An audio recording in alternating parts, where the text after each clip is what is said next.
দিনাজপুরের হিলিতে রসুনের দাম কমেছে। বাজারের সরবরাহ বাড়ায় মশলা পণ্যটির দাম কমেছে বলে মনে করছেন ব্যবসায়ীরা। এদিকে হিলিবাজার ঘুরে দেখা যায় এখানে এক সপ্তাহের ব্যবধানে রসুনের দাম কমেছে কেজিতে 40 থেকে 60 টাকা। ভ্যাট দায়মুক্ত থেকে লাভজনক ব্যবসা পরিচালনার বিশ্বস্ত সহযোগী দ্য রিয়েল কনসালটেশন। স্বচ্ছ ভ্যাট আইনে দক্ষ ন্যায্য ভ্যাট প্রদানে। এক সপ্তাহ আগে প্রতি কেজি রসুনের দাম ছিল 220 থেকে 260 টাকা, যা বর্তমানে 180 থেকে 200 টাকায় বিক্রি হচ্ছে।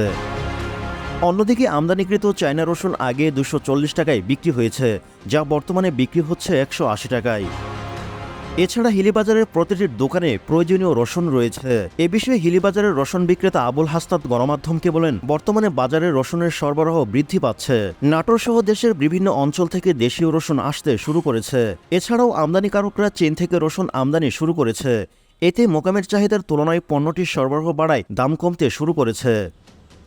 এ কারণে খুচরা বাজারেও মশলা পণ্যটির দাম এখন নিম্নমুখী প্রবণতা ধরে রেখেছে।